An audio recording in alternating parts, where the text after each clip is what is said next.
There's nothing like snook hook sets at dawn or catching a tarpon in the moonlight. Find your next fishing trip made easy on fishingbooker.com and experience the magic of the Sunshine State or any other destination on your fishing bucket list.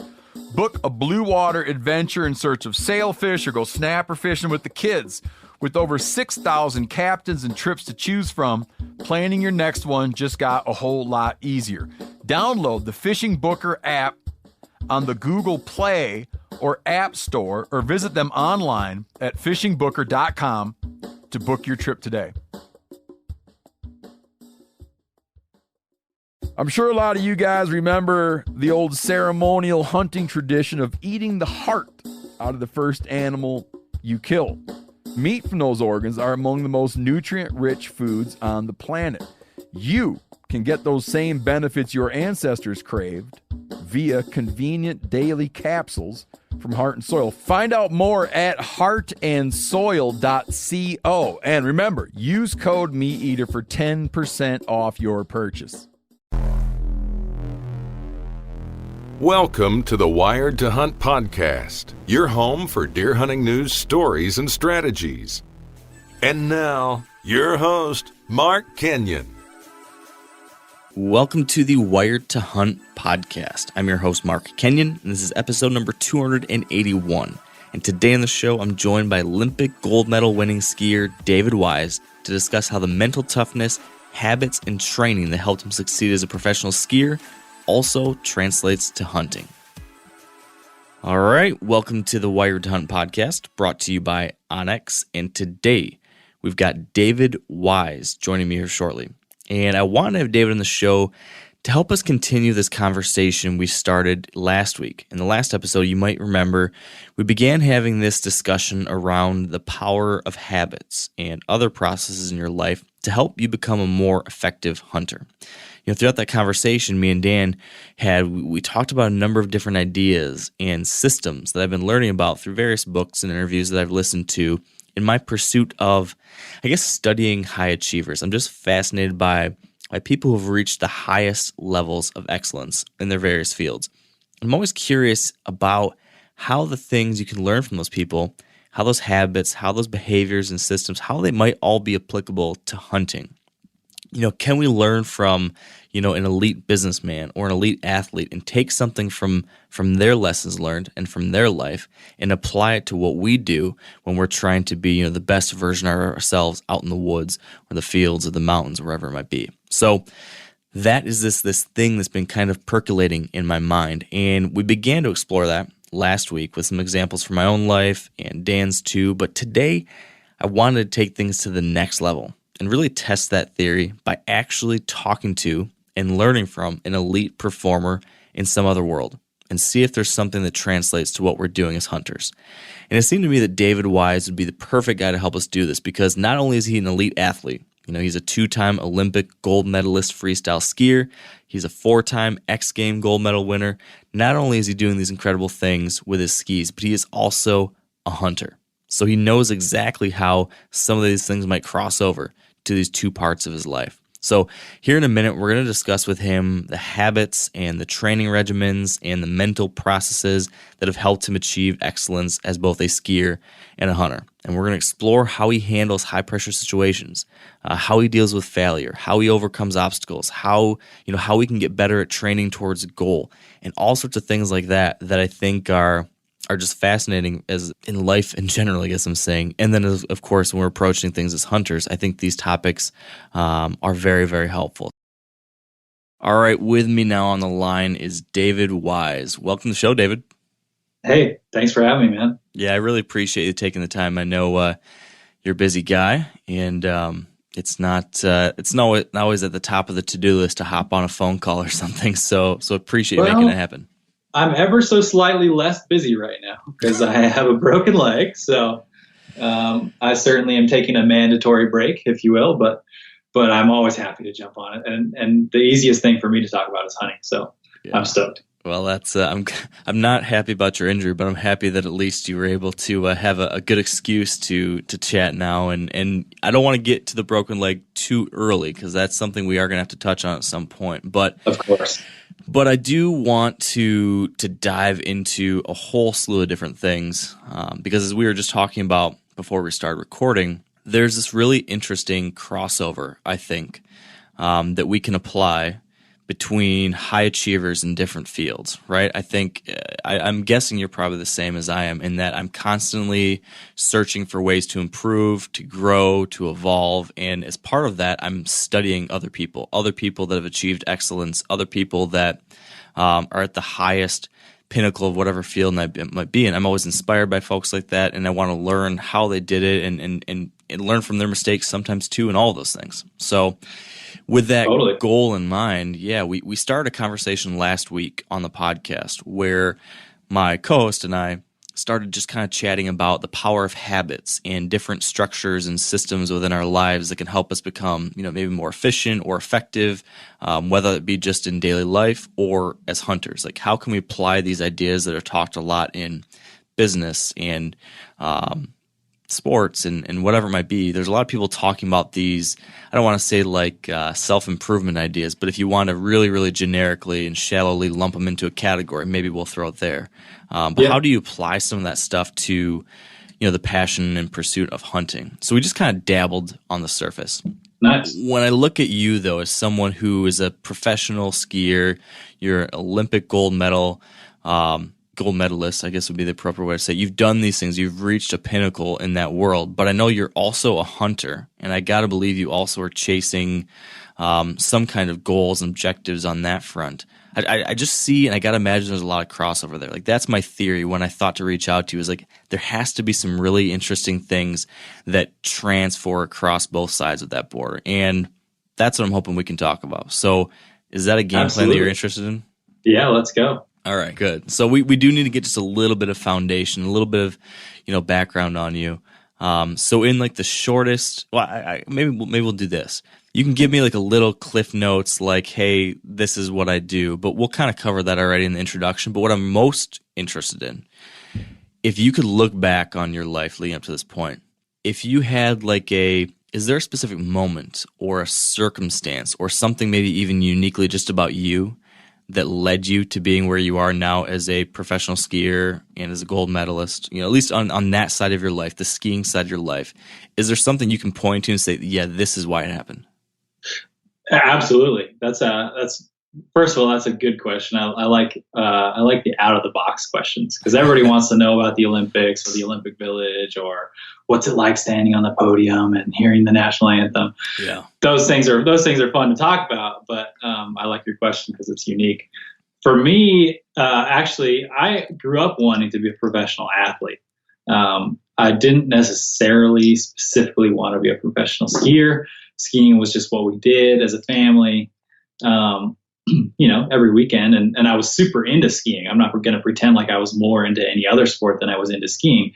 But I always just looked at it as, I looked at life as an opportunity to be outside. I was like, what things can I do? And how many more things can I do that get me out of doors? So I played football and baseball growing up, and a little bit of soccer. And it sort of at the start of high school time, it came down to those three sports for me: football, baseball, and soccer. I mean, football, baseball, and skiing, not soccer. Football, baseball, and skiing were my three sports. So I would do skiing in the winter, baseball in the spring, and football in the fall. And as I sort of entered high school, everybody else hit puberty, and I didn't. Like, I was just a late bloomer. Mm-hmm. So I went from being sort of exceptional. I was never the best. I was never the most talented kid out there, but I was mid to high. I was dependable on all these sports teams I played on. I went from being the dependable mid to high guy to the smallest, weakest kid on the team. Right. And it was almost a surprise to me, because I had sort of gotten used to, maybe I had gotten complacent about being one of the faster kids on the team, being one of the stronger kids on the team, because I was naturally, physiologically, I was always talented, and I always had a strong build for my age. But then when everybody else hit puberty and got their man strength and I didn't, all of a sudden I was getting outclassed majorly. So I was the smallest kid on the football team. I was the smallest kid on the baseball team. Looking back on it now, I'm 6'1", and I struggled to stay under 190 pounds. I grew eventually. I just didn't grow early. So that is probably the moment that really pushed me towards skiing in the grand scheme of things, is because skiing is completely a finesse sport. It's an agility sport. It has nothing to do with how hard you can hit the other guy. So I was still strong for my size. I just happened to be size small. And so I really started focusing on this agility sport. And then that's when I fell in love with the art of skiing. I realized what's most beautiful to me about free skiing is that there's no set way that you have to do it. There's no structured way that is absolutely right. If you can do it and make it look good, then the sport respects it, and your peers will respect it. So I sort of fell in love with, at that time in my life, 15, 16, 17 years old, with this idea of creating art on a pair of skis. And about midway through high school, I realized I can either, because I had started traveling at that point for skiing, I realized I could either pass school and get decent grades and ski, or I could pass school, get decent grades, and play football and baseball. But I couldn't do all three. So that's when I kind of had to shut it down on the football and baseball front. I still play whenever friends of mine invite me, if they have a team that they want me to show up and play on the weekends. But ever since then, skiing has been my main goal athletically. That brings up an interesting question that I've kind of contemplated myself. I remember, this was years ago, I was speaking, it was probably right in the early years of the podcast. And I was chatting with a guy who's a great hunter, and he had a belief that you can't be great. He was talking specifically about whitetail hunting, but we could just apply this to any pursuit, any kind of activity. He said you couldn't be excellent. You couldn't be, top 1% unless you gave it your all. If you also like to go boating, you also would go fishing, and if you also want to do this thing and that thing, you would never be great. You would never reach the top of your potential. And I kind of didn't like that, because even though I definitely have a focus, anyone who's listening to this podcast knows that above all other things, I really spend the most time in my heart is most into the whitetail world. But geez, there's a whole lot of other things I get pretty obsessed about and really excited about, and I've fallen hard for fly fishing, and I love backpacking and camping, and I love all these other things too. So I always kind of in the back of my mind, I wondered, am I doing myself a disservice? Am I not going to be able to, reach whatever potential there might be because I'm spreading myself too thin, or should I shut these other things down and just stick to one? What do you think about that? Can you have too many passions, or how does that look in your world? Yeah, I think I have to respectfully disagree with your friend, because I would say that my career has been characterized by balance. And I do know a lot of athletes who focus 100% of their being. They wake up, they eat, sleep, and dream about their sport and their craft and being the best that they can be in that. And that certainly is effective for some people. But speaking for myself, there was a time in my life when I did look at skiing that way. When I turned 18, I told my dad, listen, Dad, I'm not truly a professional skier unless you're not paying for anything. So I'm not taking any more funds from you. I'm going to try to make it. I'm either going to make it as a professional skier, or I'm going to quit skiing and go to college. For 1, 2, 3 years, however long this experiment lasts, I'm going to go give this my 100% effort. So at that time in my life, I poured my heart into, day in, day out, every decision that I made. My litmus test for it was, is this going to make me a better skier? And if the answer was no, then I would not do it. I'd cut it out. And so I cut so many things out of my life. And the skills that I was able to add to my repertoire of skiing were unmatched. I mean, I was getting better so quickly. But it actually kind of crippled me on the mental side, because I was so focused on this skiing thing and pursuing excellence in skiing that when it came down to competition time, I could land 10 runs out of 10 in practice and crash twice in the contest, because I was over pressuring myself, because that was all I was. If at the end of the day you cut my legs off, I was nothing, because I was so caught up in being just a skier. So it actually took my first injury, my first major knee injury. And for me, it was a long process. Getting married and having a kid obviously changed that drastically for me. But it wasn't until I found balance in my life that I became a truly excellent sportsman, that I became a truly proficient competitor, because I was naturally militant. I've always been naturally intense. I've always taken skiing seriously. I've always seen it as sort of a job. It's a job and it's fun, but at the end of the day, I'm going to do everything I can to be the best at it that I can be. But it wasn't until I found balance in my life that I was able to take the pressure off my own shoulders and just enjoy the ride. Because at the end of the day, if you're pressuring yourself too much, it takes away from your performance. So I disagree with your friend in the fact that I don't think you have to pour yourself 100% into one thing. I also don't think that the jack of all trades, master of none is necessarily a good formula either. I think you should have some focus in your life, but it's all about finding the balance between focus and over intensity or over pressuring yourself. And for me, bow hunting has become that balancing passion. I've noticed just in fascinating conversations that I've had with people who excel in other realms than what I do, that a lot of them have a balancing passion. Some guys like to play the guitar. Some guys love to fly fish. But all these very passionate and sort of the top 1% kind of people all have something else that they do that they're super passionate about, but it kind of takes away from that intensity so that they're not overpressuring themselves when they're in their element. And for me, that's become bow hunting for sure. So where or how do then you look at hunting? Do you apply, does that same militant drive move over into the hunting world and you have that same oomph behind everything you do in some level of pressure? Or do you look at hunting as the exact opposite of your usual daily life? And that's when you unplug, you relax. This is your chance not to be stressed out. How does that work for you? Yeah, that's a tough balance for me to find, because I think excellence is universal.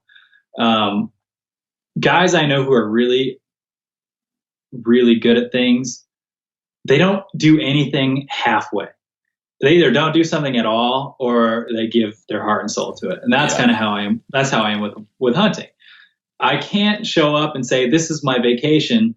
I'm just going to enjoy this and no pressure. I'm like, okay, what's the task we're here to do today? Oh, that's right. We're looking for a big old buck and we're going to try to sneak in and stick an arrow in them.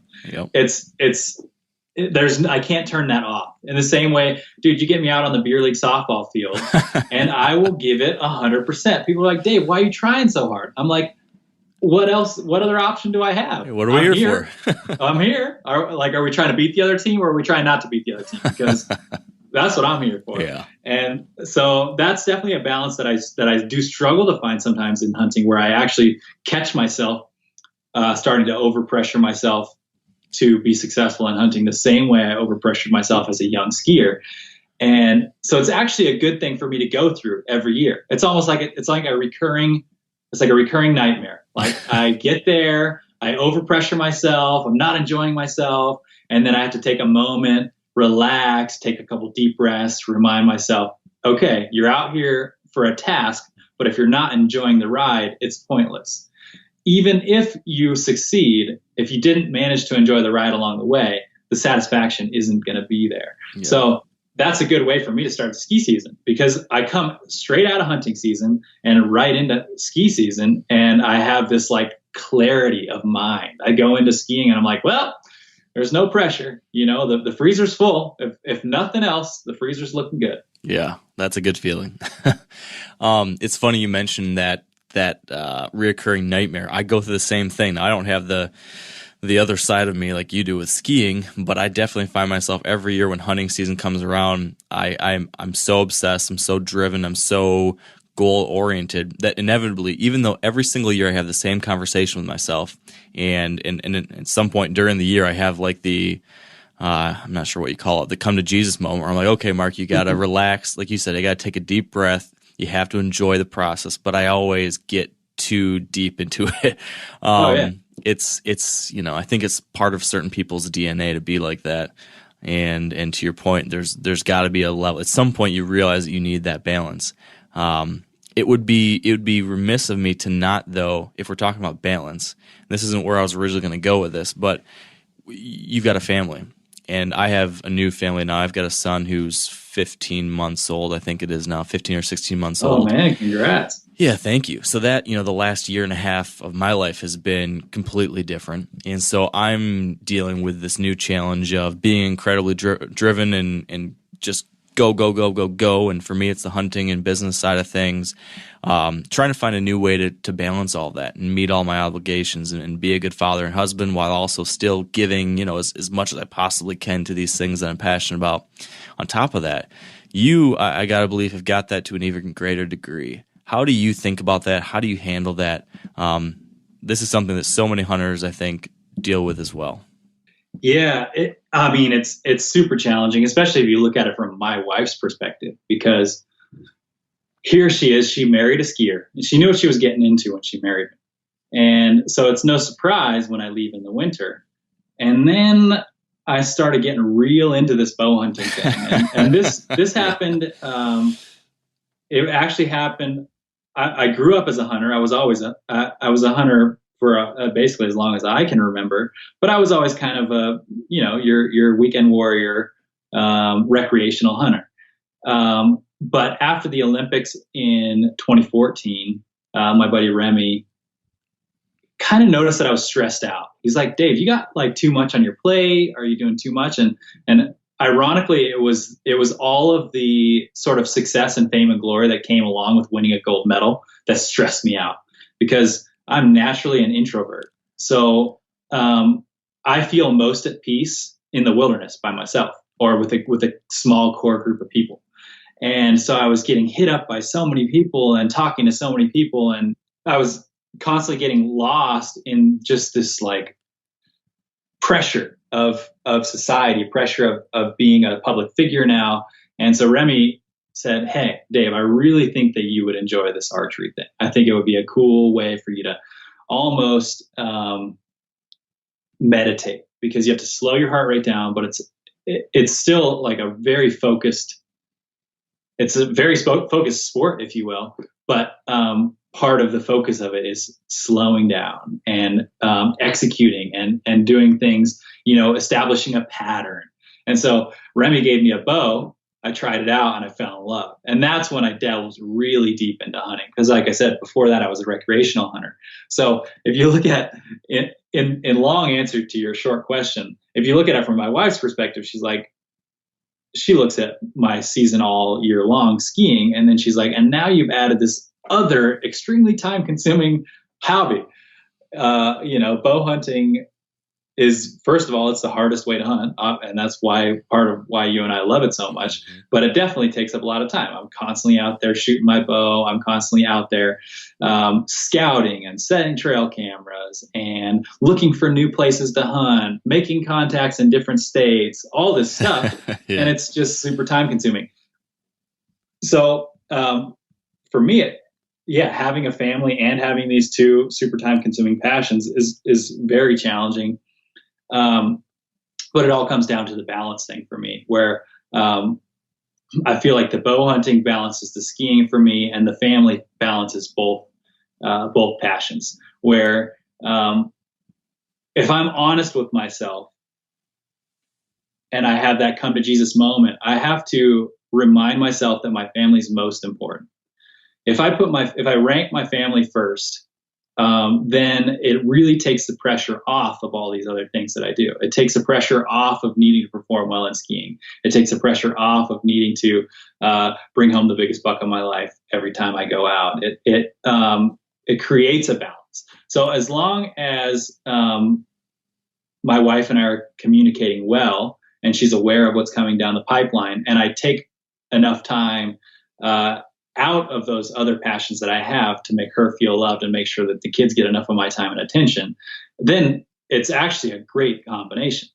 The upside to being a professional skier is that I have plenty of freedom in the summer. My schedule, even though I'm still training always, and I still have that militant approach to improving my skiing ability in the off season as much as the on season, I I have a little bit more freedom. Like I can train on the road. We can go for family trips. We can go for random adventures. Where do you want to go today? Let's take a 8-hour drive to a hot spring and camp out as a family and really spend quality time together, because I am gone all winter long. So I have to balance that time away from them with time with them. And the same thing applies to hunting. It's not like I honestly don't hunt nearly as much as I would like to, but I certainly make enough time to do it every year because it's good for my soul and it's good for our bellies. For me, nutrition is a huge part of hunting, and one of the many reasons, besides how much I love it, that I got into bow hunting was just that I had way more opportunity when it came to drawing tags and being able to hunt more locations and things like that. So my goal is to eat no red meat, or limited red meat. I'm not gonna say no to a steak at a restaurant or a burger or whatever when I'm traveling. But my goal, my season goal, is always to provide for the professional athlete grind almost exclusively with game meat. That's awesome. That's something very, 100% can relate to several of the things you talked about there with the different hobbies. Like you talked about how your wife signed up for the whole skiing thing, but maybe not the hunting deal. Same with my wife, in that she knew I was obsessed with hunting, and she knew I like to fish and be outdoors and everything. But then when I got really heavy into fly fishing, and then when I recently said, hey, I really think I want to learn how to climb, she was like, you know what? We should put a timeout on that for now with your other 12 different obsessions, and maybe take a little time out of that. So I struggle with the same things. But I noticed that something you've done recently, I saw you took your wife on her first deer hunt. I watched your video over there in Wise Off the Grid series there on your YouTube channel. And I thought that was very cool to see how you were getting your family involved in one of these passions of yours. And it's definitely something I'm trying to do too. Do you foresee that, continuing, growing, developing as part of that balancing act? Yeah, thanks for teeing that up. I was originally heading there, and then I went down a rabbit trail. Happens to me all the time. Yeah. So in terms of the balancing the family thing, my kids, some of my favorite memories, my absolute favorite memories, my dad was super supportive of my ski career my whole life. But if I'm honest with myself, my favorite memories with him are hunting or fishing. And ironically, I'm not even that into fishing anymore because you just mentioned the lack of time thing. I am a professional skier and I'm constantly training. So I really only have time to either be really into fly fishing or really into bow hunting. And I choose bow hunting because it's way more exciting. I do love fly fishing, and anytime I get a chance to go out, I'll go out. But all of my favorite memories as a kid come down to those times I spent in the outdoors with my dad. So that's absolutely where I want my family to go. That's our trajectory. And that was why I was motivated to get my wife out there. And for me, it wasn't a pressure thing. I didn't want to pressure her to be a hunter. I didn't even really want to pressure her to enjoy it, but I just wanted her to understand it. And so I mentioned that to her. I've been mentioning it to her casually since we started dating. I mean, when we first started dating, she was a vegetarian. And I said, okay, I respect that. I have some moral stances about the food we eat too. What if I cooked you some game meat that I harvested ethically and took very good care of? And she was like, okay, I would be willing to try that. So that's how we started. That was our platform of our relationship right from the start. And ever since that moment, when I fed her fed her some deer burgers and she enjoyed them, I kind of put the bug in her ear. I was like, if you just go and get this hunter safety done, then I can put you in for a tag and we can go out together. It's something we could do together. And I think when my time started getting more and more limited, and simultaneously I started hunting a little bit more, she realized this is actually a good idea because he can't say no to it. He can't, he has to spend time with me if I get my hunting license. So she did it all on her own. So one day I came home and she surprised me with her. She showed me, here, look at my hunting license. I got this.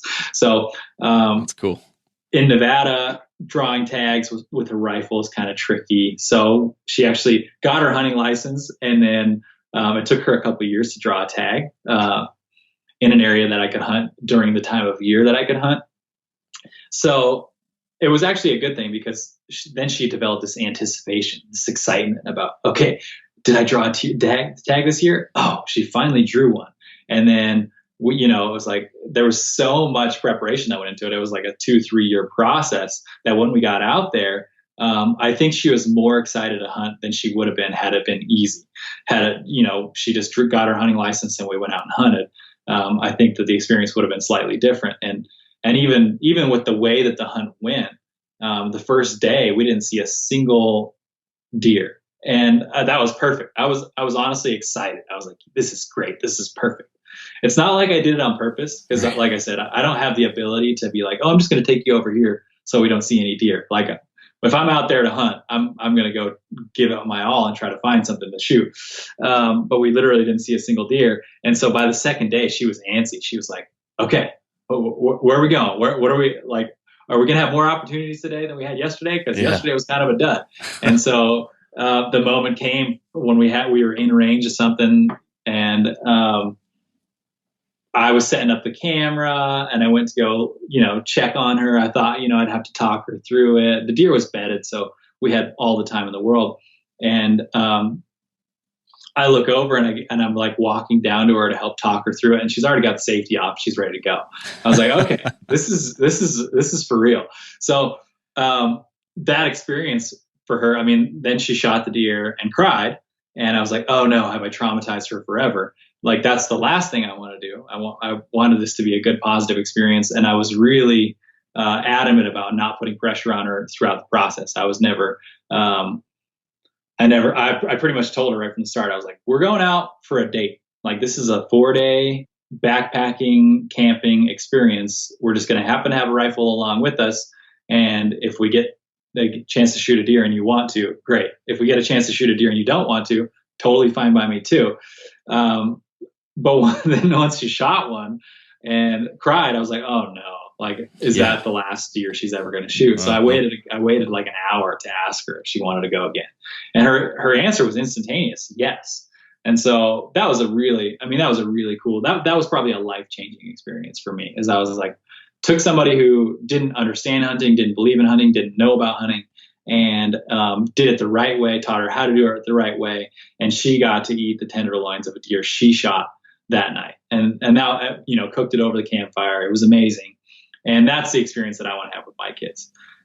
Sorry for going down another rabbit trail there, but that's what I'm looking forward to with my kids. Cause I remember my first year with my dad, and we really didn't know what we were doing. We were just out there kind of bumbling around, and we got lucky and we got one, but it was such a cool experience. So I look forward to that with my kids, and both of my kids are actually pretty fired up about that too. We're fortunate to live outside the city, and we have deer and bears sort of roaming through the neighborhood here and there. So their experiences with wildlife are maybe a little bit more intimate than your typical city kids. So it's pretty fun. That's incredible. That's awesome to hear your wife had such a good experience. I can't wait to be able to do something like that with my son. Looking forward to that very, very much. Now, a lot of you guys are familiar with the old hunting tradition of eating, some organ, the heart or a chunk of liver off the first animal you kill. I had that when I was a little kid, and it was a big deal. Organ meats were always prized by frontier people who knew the importance of getting a lot of different minerals and nutrients. And as often is the case, those guys were onto something, because organs are among the most nutrient-rich foods on the planet. And you can get the same benefits your ancestors craved via convenient daily capsules from Heart and Soil, made exclusively from regeneratively raised, grass-fed, and finished cattle. Heart and Soil's unique freeze-drying process means all those important nutrients are trapped in, ensuring you experience every one of the benefits of nature's superfood in a clean, convenient, taste-free capsule. Find out more at heartandsoil.co. And make sure to use code MeatEater for 10% off your purchase. That's heartandsoil.co. Use the code MeatEater. There's nothing like snook hook sets at dawn or catching a tarpon in the moonlight. Find your next fishing trip made easy on fishingbooker.com and experience the magic of the Sunshine State or any other destination on your fishing bucket list. Book a blue water adventure in search of sailfish or go snapper fishing with the kids. With over 6,000 captains and trips to choose from, planning your next one just got a whole lot easier.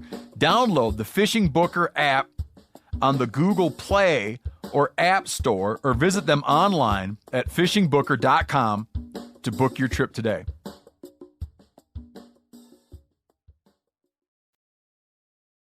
That point, that final end result when you have to pull the trigger, that is kind of the top of the mountain that each one of us has to climb up all season, right? Each one of us that hunts, you have this goal of filling some tag. There's some animal you're after. You're trying to put meat in the freezer. And there's a whole lot of stuff that leads up to that. And for every different person, there's a different level of time and energy that goes into it. Some people just grab the gun or the bow on Friday and head out and they hunt for the weekend, and that's their season.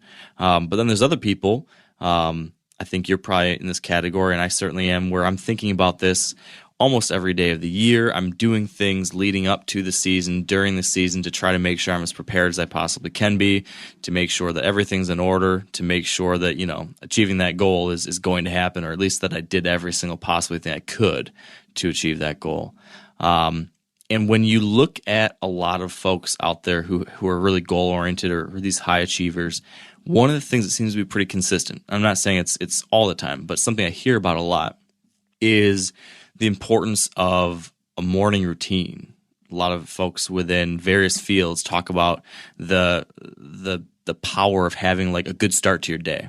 And that's something I've been trying to build into my life. And I've kind of wondered, like, is there something there that could help hunters too? Maybe it's just, a good start to the day all throughout your year is going to be helpful, and just like getting all these different things. Or maybe that's even applicable actually during the season. I'm not sure. I'm just starting to kind of think about this, but I'm just kind of curious. Do you have any kind of morning routine or any kind of way that kickstarts you to make sure you're as effective as possible, whether that be off season, in the season of hunting, or maybe within your skiing world? I don't know. Like, when I say this, where does your mind go?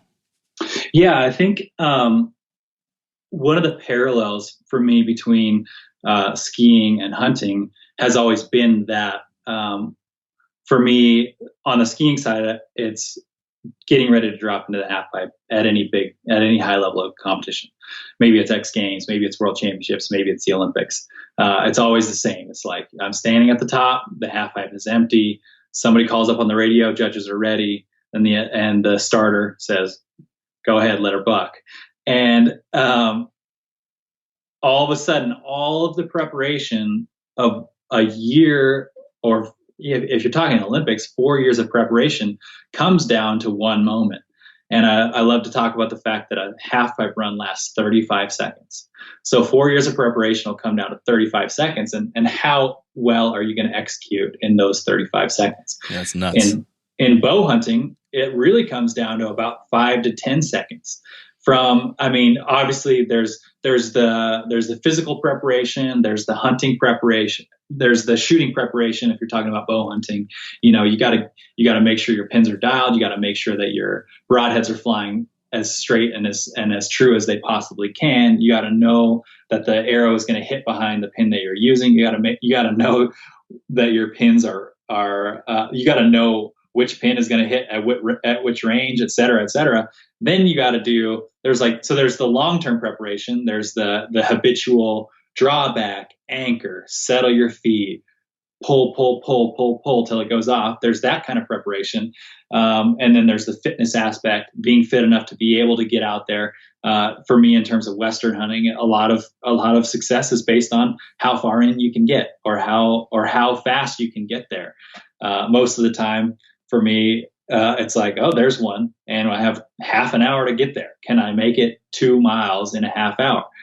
And so the fitness plays a huge aspect into it. And then there's the more acute stuff, like can you stay cool, calm, collected? And if the wind switches while you're on your way in, can you make the right decision and take a little bit of extra time, or possibly even move faster, or whatever it is? And so then you get in range of this critter. And then it all comes down to that 5 seconds of draw the bow back, anchor, settle, level the bow, and pull till it goes off. It's so that there's so much similarities for me in that, where I'm constantly training, I'm constantly improving my skills.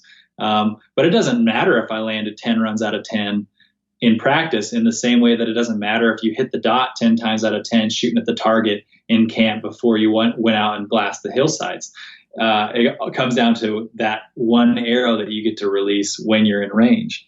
And that's so fascinating to me. I love that. I love the pressure. That's part of what has drawn me to skiing over time. It's like there's a lot of different aspects of skiing that I could have pursued, but half pipe competition appealed to me the most because of that pressure, in the same way that bow hunting appeals to me the most because of that pressure. I love developing habits that do encourage you to be successful in that moment. So in terms of habits, you brought up a fascinating concept too about a morning ritual. Yeah. And I would say that that's actually twofold. And one of the things that gets ignored potentially is actually the evening ritual. So I've done some studies with different companies that I work with, and with some of my trainers with the ski team and my trainer here at home. And we found out that, I think this is kind of a popular topic in athletics right now. Quality of sleep is way more important than quantity of sleep. And so I wore an EKG for a week and tried some different habits and saw which ones, it's not about necessarily that you're just asleep. It's about the fact that you're asleep and your heart is settled and it's steady. When your heart rate is extremely rhythmic and slow and steady, that's when you're getting the most rest. That's when you're getting the most recovery. So I have both a morning routine and an evening routine, and that for me is actually the greatest.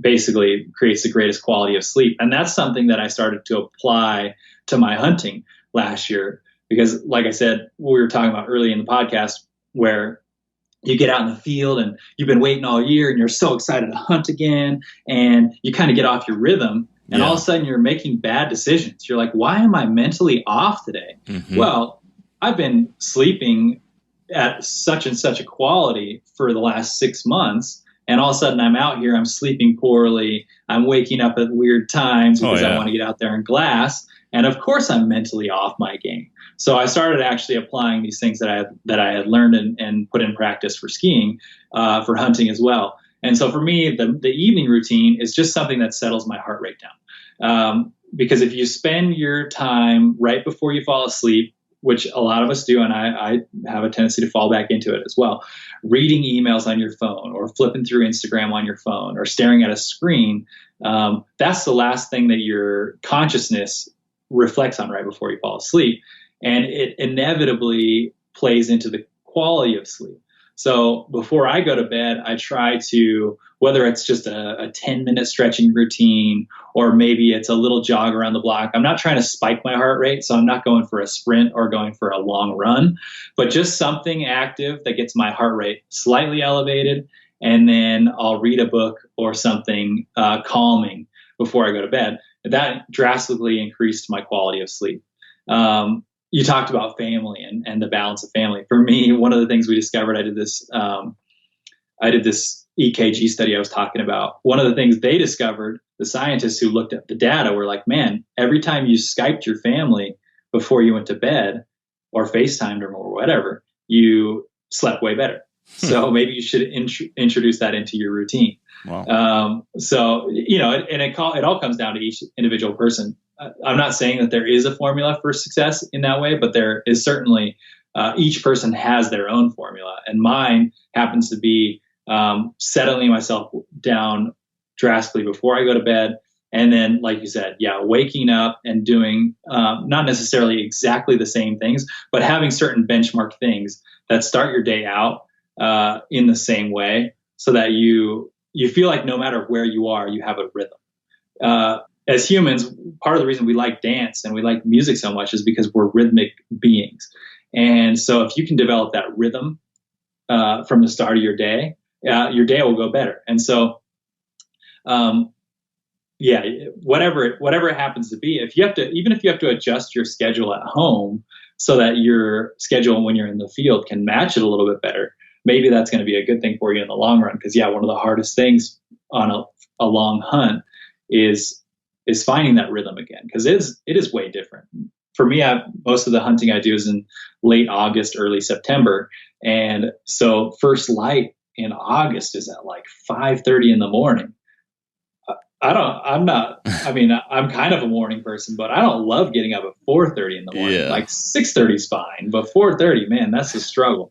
So of course it's going to throw you off your rhythm. So if you can find certain things, for me, it's coffee. It's like I always have a hot cup of coffee, or sometimes if I feel like I've been drinking too much caffeine lately, I'll do tea, just something hot to start with. And not allowing myself to just stare at my phone first thing in the morning is really important. So whether I'm going to read the good word to start my morning, or just take some time to be silent and have some solitude before the day, it's important for me not to look at my computer screen or my phone first thing in the morning, because like I said, that just sets me off. And the same thing before I go to bed. Yeah. The nights that I stare at my phone right before I fall asleep, I sleep poorly. The nights that I take time to read a book or listen to a podcast or something like that, I do much better. Yeah, it's a really interesting point, something that I struggle with too. And it makes me think of when we talk about the whole sleeping thing. Definitely thinks like in the whitetail world, for me, it's when you have like the heat of the whitetail rut and you're hunting maybe 7 or 14 days straight, all day, every day. You're waking up at well before the break of dawn, and you're out there in the woods in a tree all the way till after dark. And just it's one of those rhythm things. It really throws you off your rhythm from regular life, and it's just so exhausting. Or if you're in the Western world, your big 7 to 10 day trip out in the mountains, like very physically and mentally grueling. So sleep. Great point on the quality of sleep. That's something that I'm not thinking about as much. I've tried to get better at quantity and consistency. I've heard that having consistent times can be helpful. But you brought up coffee, and I'm curious. This is something I've been working on too, specifically when I go on these trips.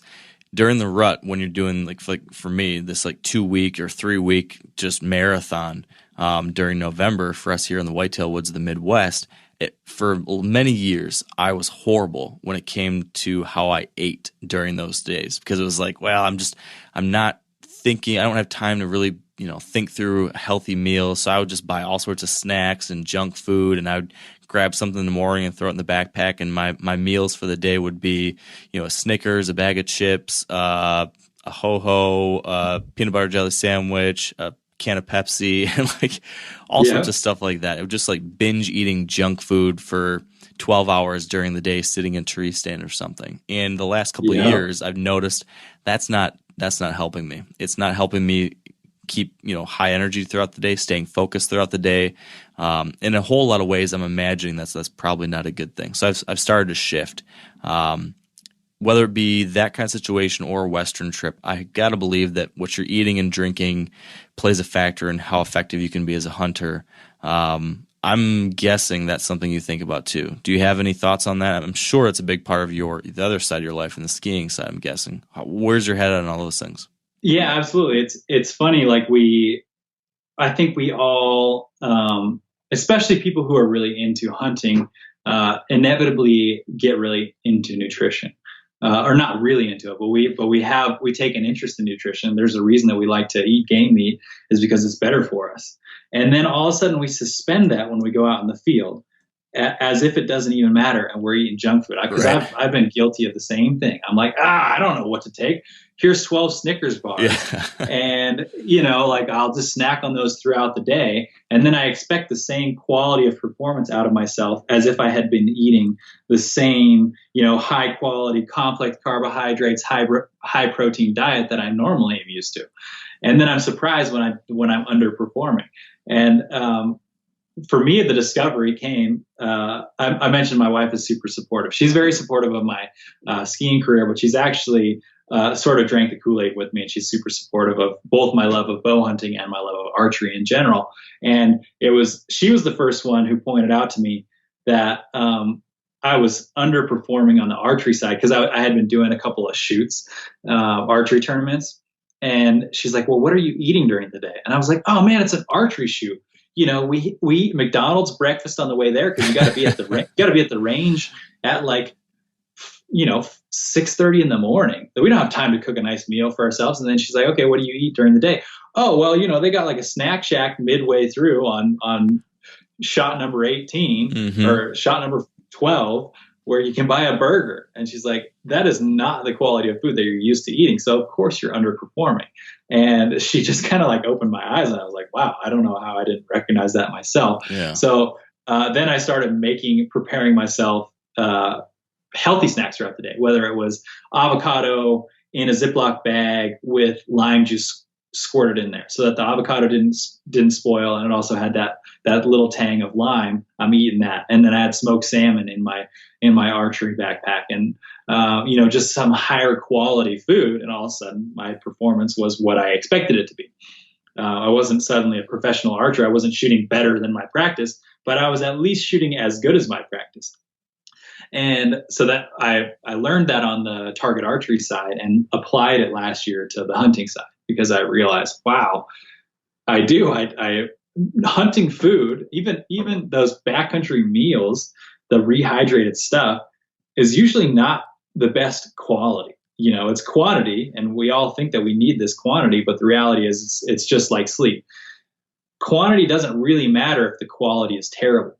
So even though you're fueling the machine, you're not fueling the machine in the right way if you're eating this junk. So it does take a lot more on the preparation side, but that's one of the things that you can be doing during the off season and getting ready for. There's all kinds of as I've gotten more and more into it, there's all kinds of information out there for how to make your own backcountry meals that are awesome, or how to prepare for the grind. Yeah. Outside of just, running to the supermarket right before your trip. And one of the things, this is a random life hack, because I know guys that listen to your show like to listen to life hacks. Definitely. I got really into cold brewed coffee, just because I felt like the quality was better. It just tastes the best to me. If I take the French press, I have just a normal French press at my house, and put the coffee grounds in the night before and leave it in the refrigerator overnight with water and let it brew overnight, and then press it in the morning. To me, that's the best cup of coffee I can drink.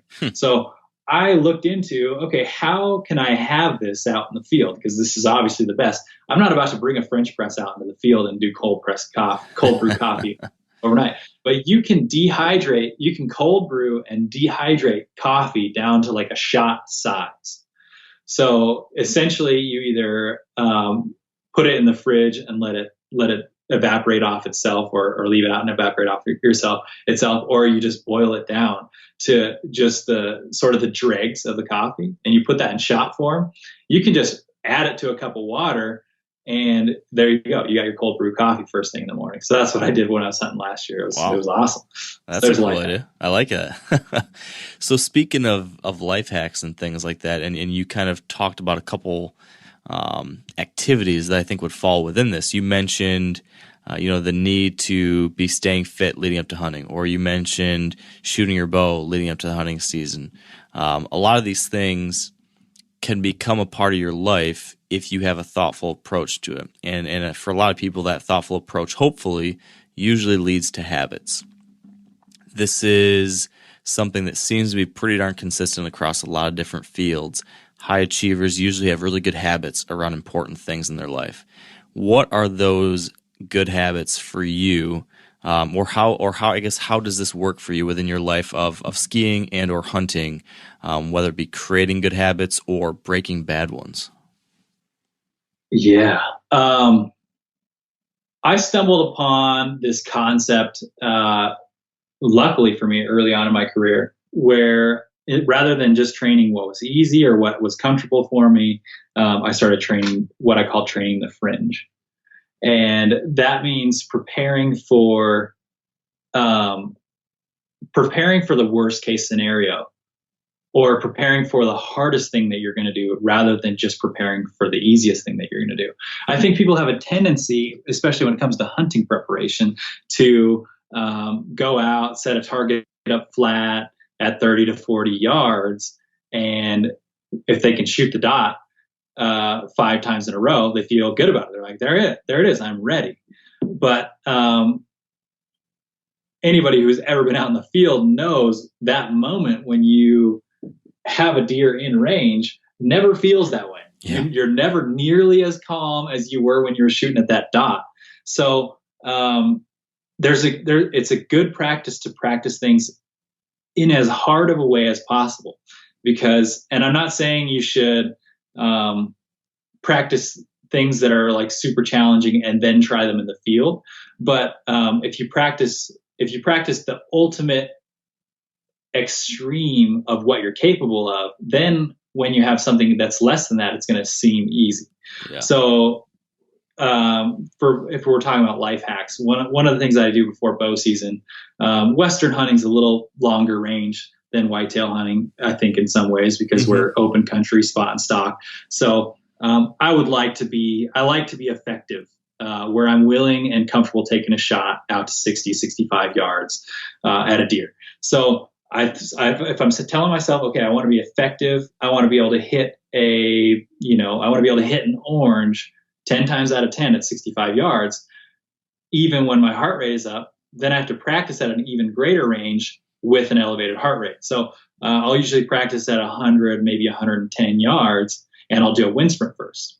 So what I do is I take 2 arrows and I shoot both arrows, and then I sprint to the target and sprint back. So that's a 200-yard wind sprint. And then I throw the arrow on almost as soon as I get back, so that the first shot is super elevated heart rate, and then the second shot is sort of a mid to high heart rate. And if I can get consistent putting both of those arrows in the effective zone and putting them in similar spots, then I know, if I get a shot at 60, 65 yards, I can handle it. And, then I'll practice off my knees, or if you're a whitetail hunter, you should practice at extreme angles. You should practice shooting basically directly under your feet, because what happens if the deer is literally right below you?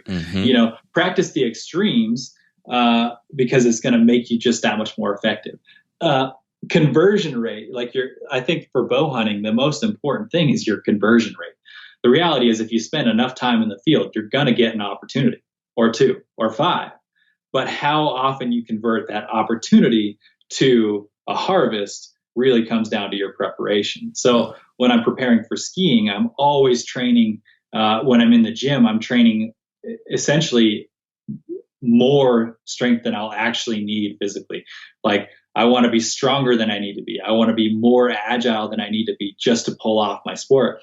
And there's sort of this attitude in skiing that I was the anomaly for a long time, but now people are starting to embrace the training aspect, because most people would say free skiing is kind of it's an action sport. We're the rebels of the athletic world. And so they'd say, oh, you don't need to go to the gym to ski. You just need to ski a lot. But the reality for me, when I just skied a lot, was that my muscles were only ever being trained to meet what was required of them.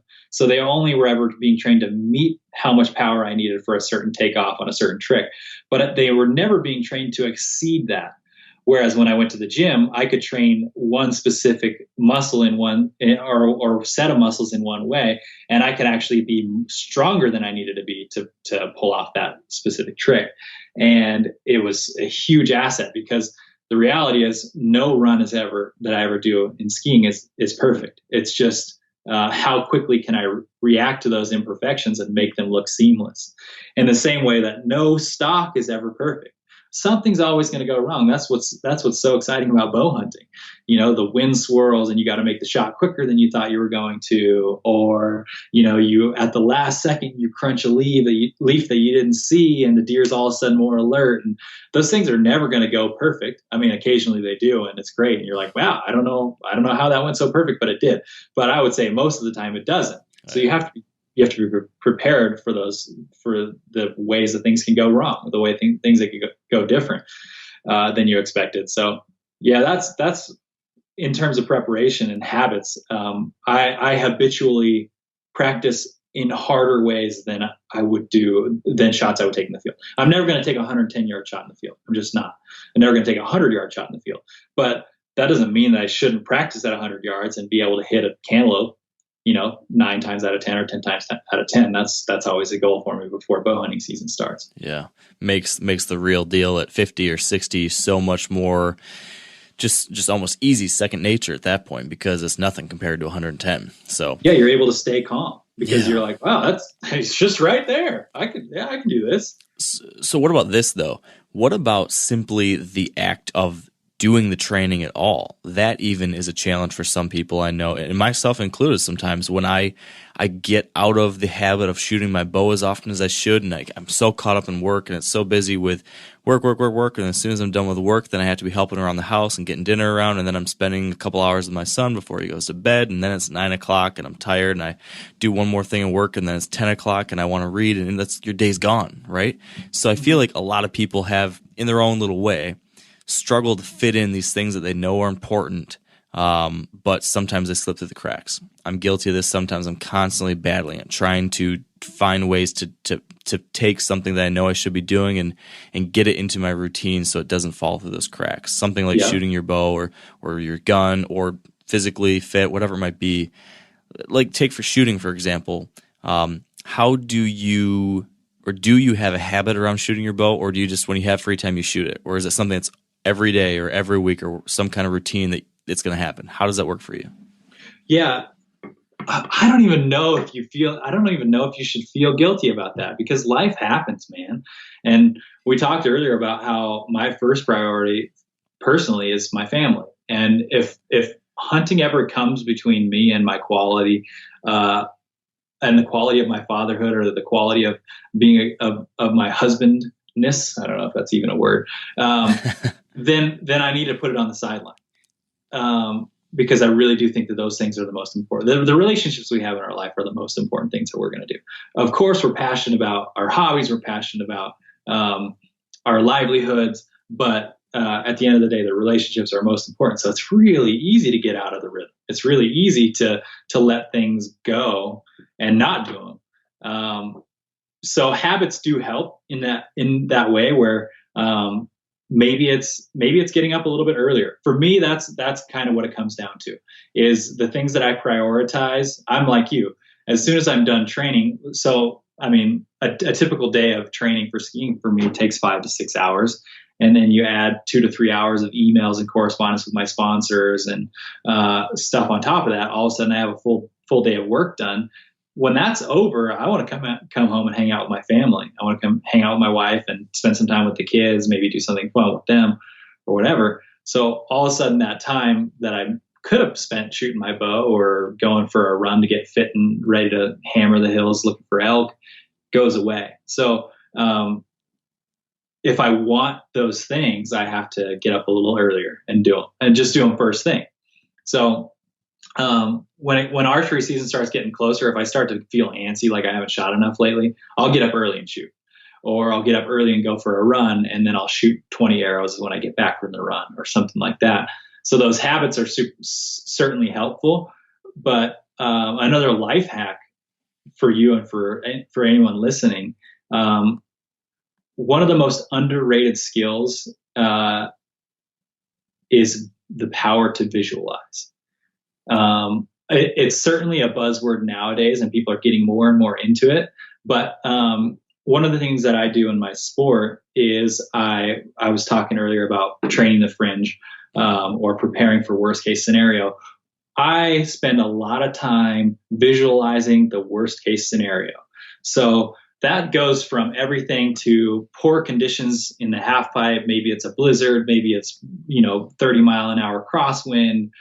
Maybe the pipe is poorly cut, so I have to pop extra hard to try to stay in the pipe without landing on top of landing on the coping or whatever it is. I'll visualize myself executing in those difficult circumstances, so that if that happens in my life, I feel like I've been there. And that's something that I've applied to my hunting life as well, where I'll visualize certain things. I mean, I'm obsessed. I think you can hear it in my voice when I talk about it. I'm obsessed with hunting. So I've watched a lot of videos, and I've seen what other dudes have done wrong and how things went wrong. So whenever I watch another video, whether it's you or Steve or it's Remy Warren or somebody I look up to, and I watch them blow it, I take note of that almost more than the times that they're successful, because I'm like, wow, they blew that, or that opportunity went south for a certain reason. Then I'll actually take that into my repertoire of things I visualize, and I visualize how they could have been more effective. And I'll visualize doing that, executing that more effectively. And so then if it happens to me, I feel like I've been there. And in the same way for skiing, I'll actually visualize crashing. And I don't do it a lot. I visualize landing. I would say I have to certainly visualize landing just as much as I have to visualize crashing. But the reality is, at some point, I'm going to make a mistake. And so I have to visualize what I do once I've made that mistake, just as much as I do have to visualize what I do when I haven't made a mistake. Like the perfect takeoff, perfect landing is what I'm shooting for. But what about a bad takeoff? Can I still fix that? Or maybe I am going to land on the deck. And, it's either going to be a catastrophic injury, or if I stay cool, calm, and collect and sort of mitigate the force of impact and spread it out between multiple body parts rather than just one, I might actually not get injured, and another person who hadn't been prepared for that situation would have. So that's another thing that you can prepare for visualization-wise, is looking at, okay, what could go wrong? What would I do? What would I do in a perfect world?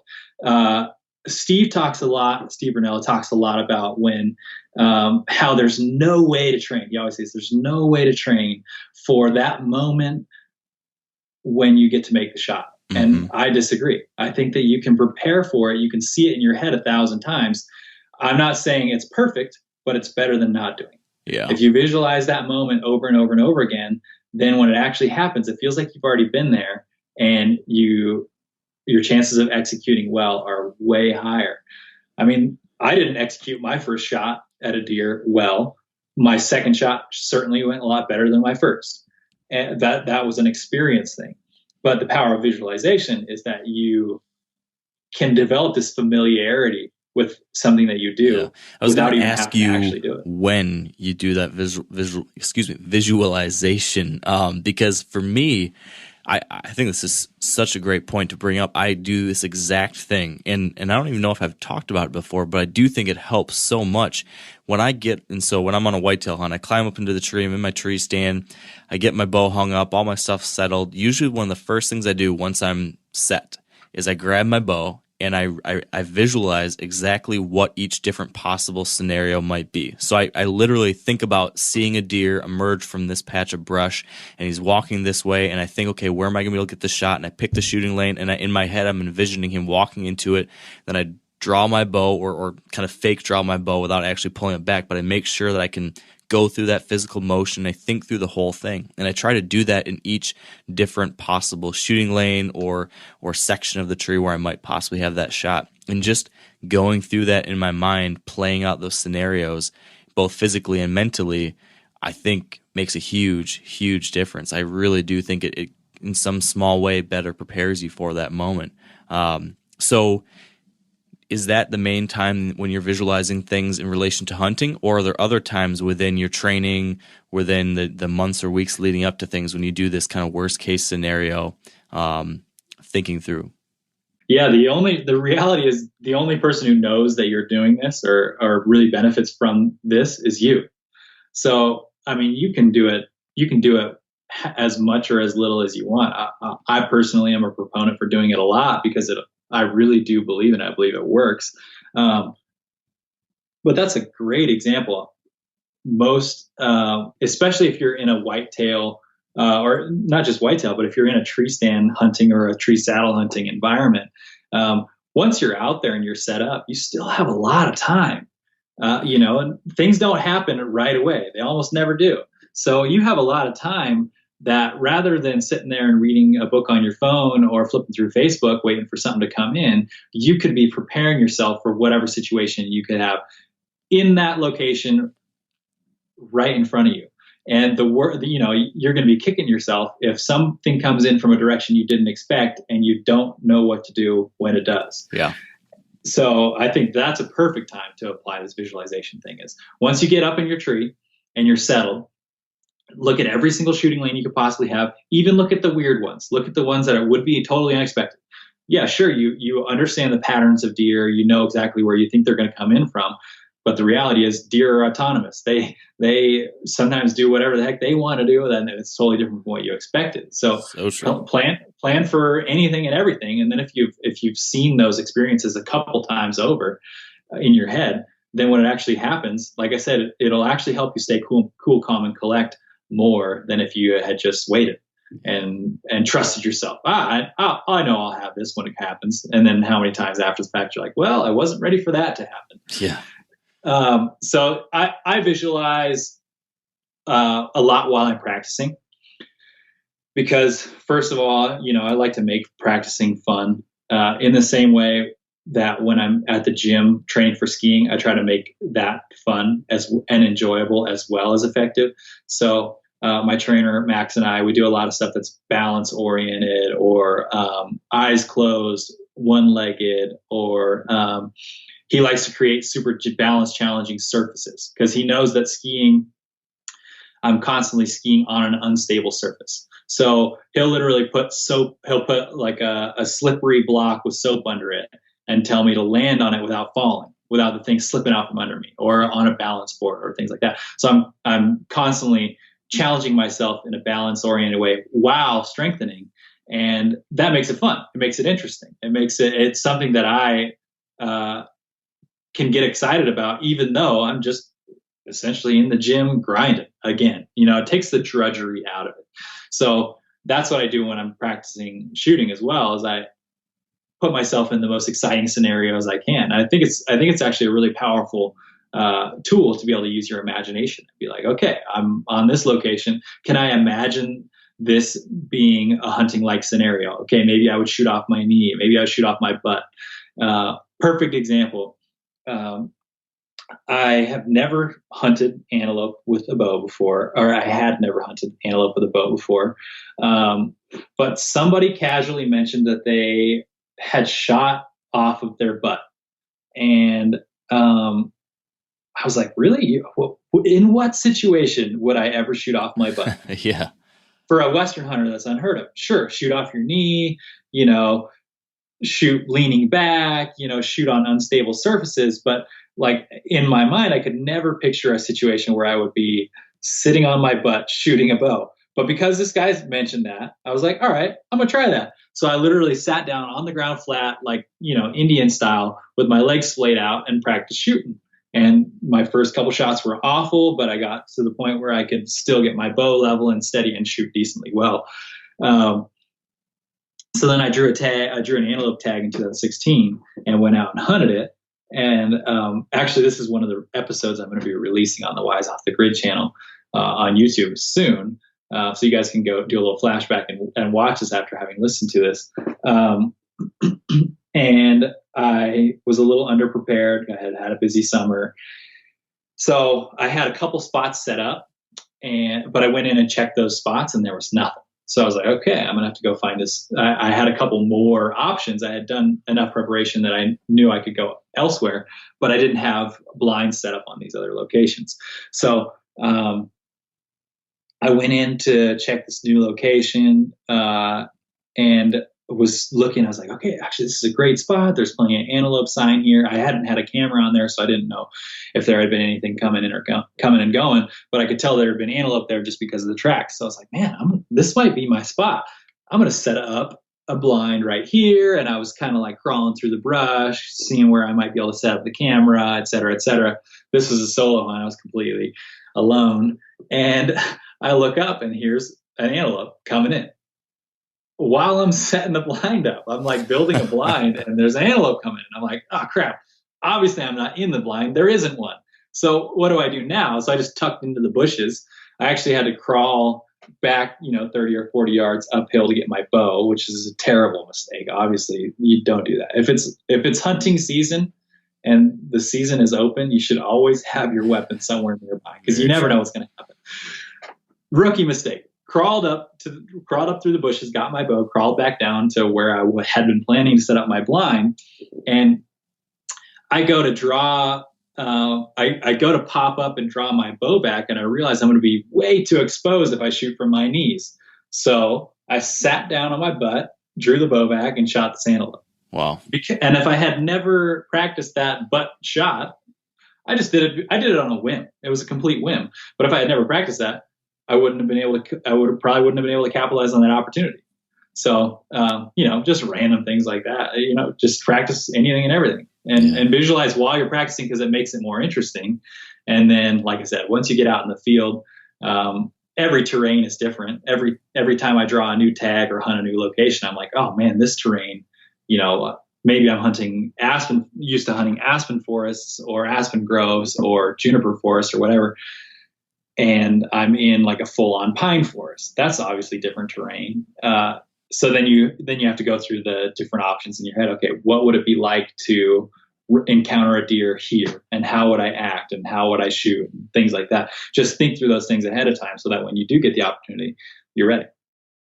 Now, a lot of you guys are familiar with the old hunting tradition of eating, some organ, the heart or a chunk of liver off the first animal you kill. I had that when I was a little kid, and it was a big deal.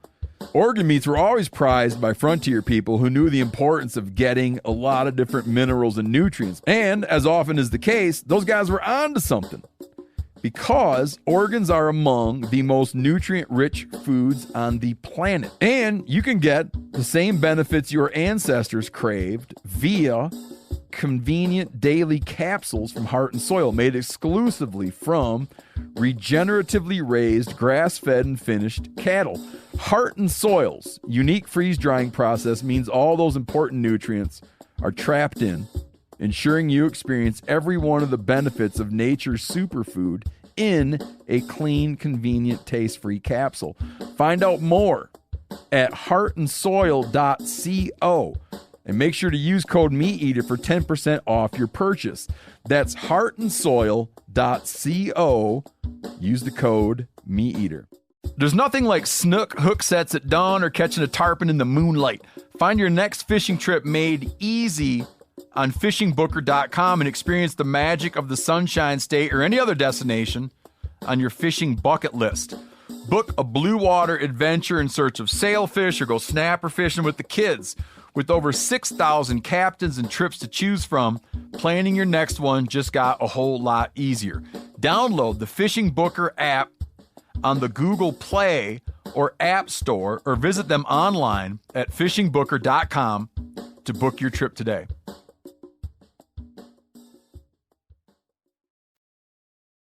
Is there anything else you do to train mentally, whether it be skiing and or hunting?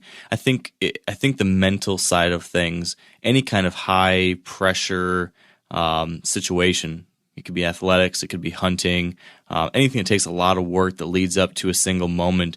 There's a lot of mental stuff going on that we sometimes gloss over. We like to talk about the weight training, or we like to talk about all the work you're doing in the field to prepare for a deer hunting season, or to hike in 15 miles and get into the backcountry. Not a lot of time spent about what's happening between the ears.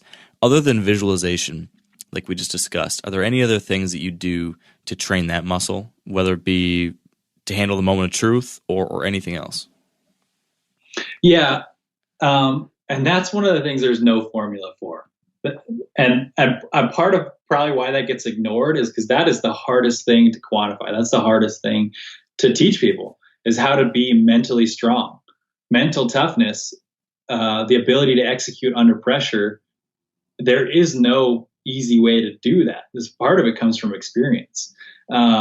But certainly you can do certain things to prepare for it. And one of the most important things for me is sort of getting my heart right. It's reminding myself that no matter what happens, at the end of the day, this isn't the most important thing I'm ever going to do in my life.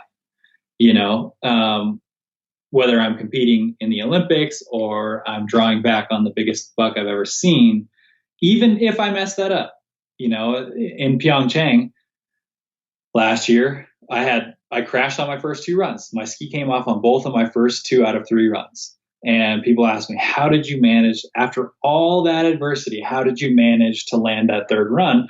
And part of it was because I wasn't defining success on if I landed that run or not. I already knew that I was successful and blessed and fortunate to be alive.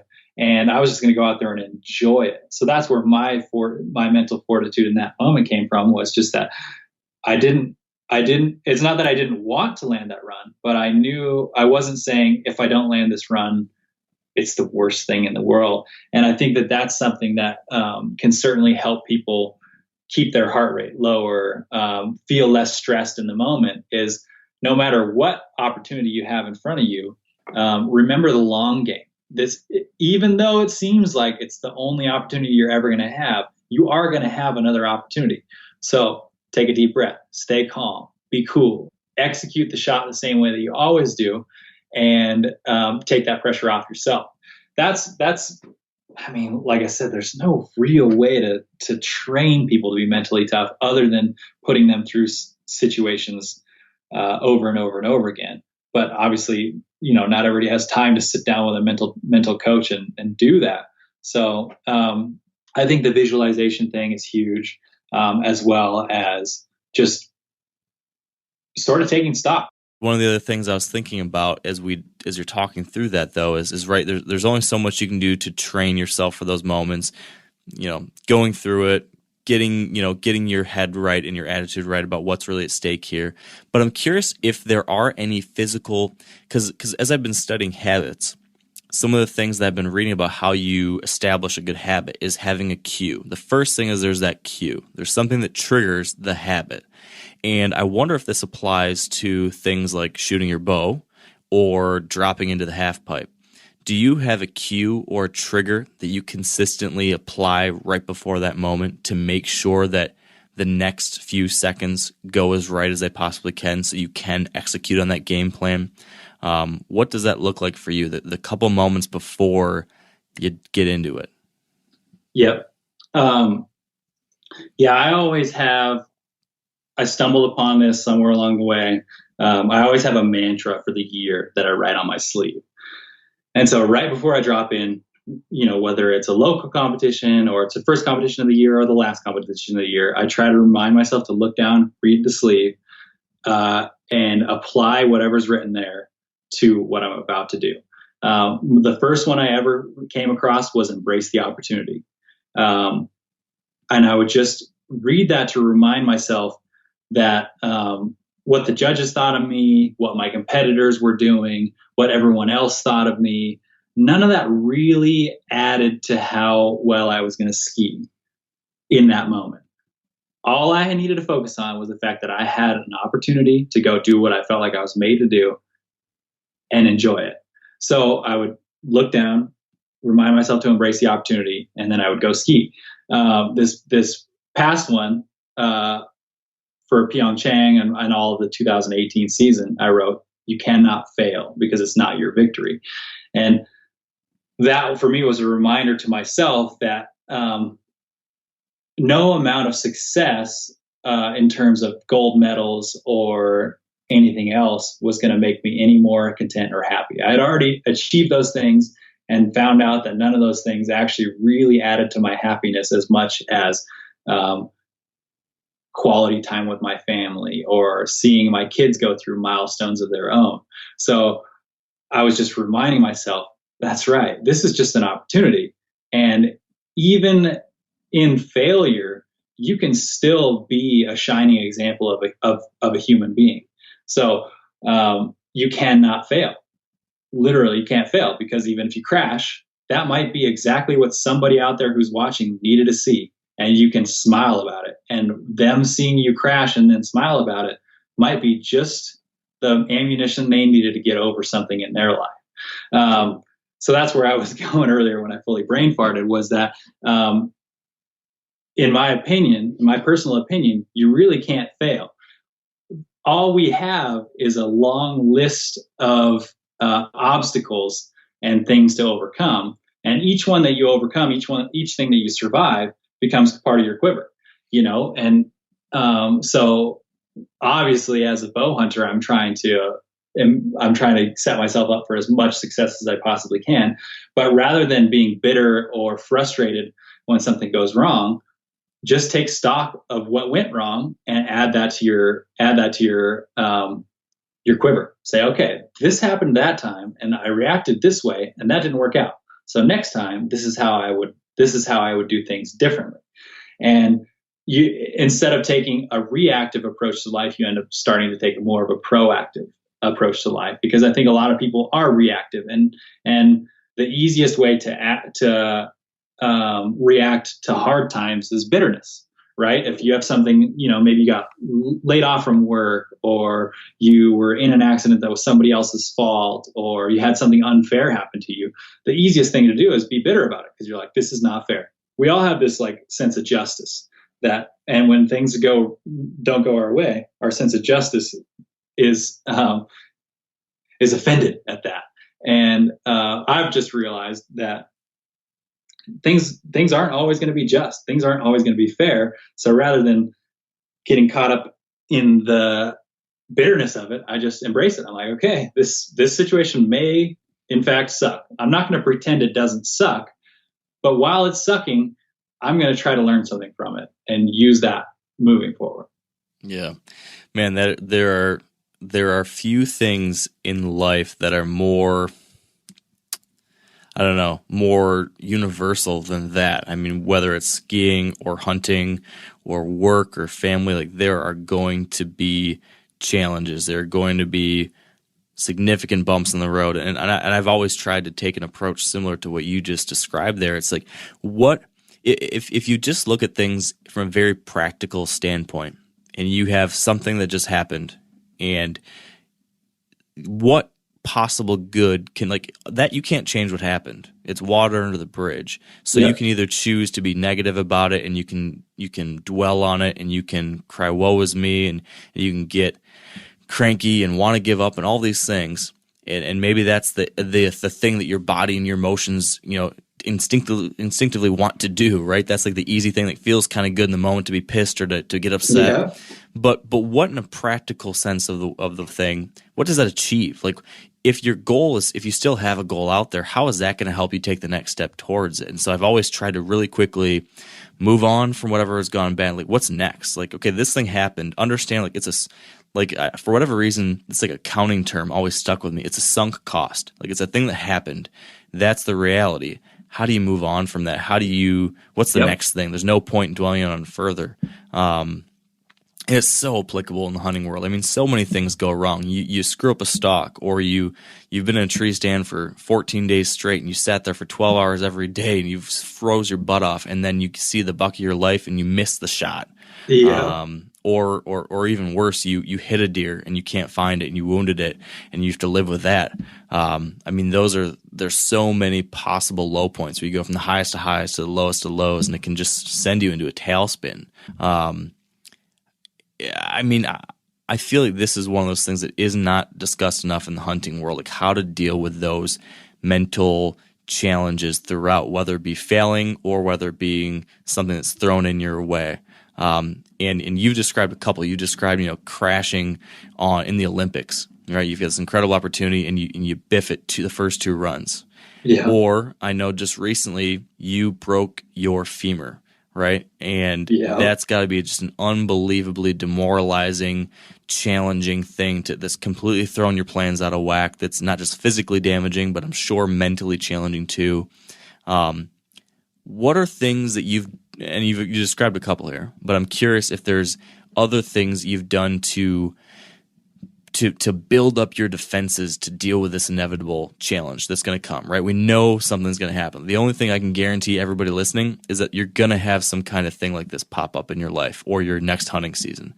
Are there any other things that you do to mentally armor yourself heading into the future, heading into a hunting season, or any other things that you do to help deal with this kind of inevitable obstacles and challenges that hit us every year, every week in some kind of way or type? Yeah, I think you brought up a good point. It's not a question of if adversity is going to strike. It's just a question of when. And sometimes when you're riding the high point, you get used to it and you learn to expect it. You're like, man, things have been good for so long. They're going to continue to be good forever. And so the preparation in terms of preparing for hardship is just as important in the good times as it is in the bad times. Basically coming off of winning the Olympics in Sochi in 2014. I had been riding a wave. It started with the X Games in 2011, 2012. Yeah, I won the X Games 2012, 13, 14, right into the sport's first Olympics, and I was the guy fortunate enough to bring home the gold medal. So I was riding a high, and all of a sudden I went from the highest time of my life to some of the lowest times of my life.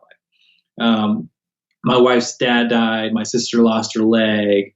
We were just surrounded by deaths in the family and deaths among friends. And it was just a really heavy time, a really difficult time. And I realized that I can't expect things to continue to going good in the same way that you can't expect things to continue going bad. You have to have, during the hard times, you have to have optimism. But during the good times, you also have to have a certain amount of reservation. You have to appreciate them for what they are, but you also have to realize, okay, this is good. This is as good as things can go. And I can't learn to expect this, or else I'm certainly going to be distraught when they start going poorly. Ironically, while I was having 3 of the least successful seasons of my career in skiing, I was having the best years of my life as a hunter. I got into this bow hunting thing and was immediately successful. In a period of 3 years, I think I filled every single tag that I purchased. Wow. It was like, I drew a Nevada deer tag, filled it. And then I was like, well, that was fun. Maybe I'll go buy a over-the-counter tag, filled that one. And then I bought an elk tag, filled that one. And it was just like, man, everything I touched in terms of hunting turned to gold. So I was struggling on the skiing side and being successful on the hunting side. And then last year was almost a flip-flop. I went from, I had an amazingly successful year in skiing and a really difficult year hunting. Still was able to manage to semi-fill the freezer.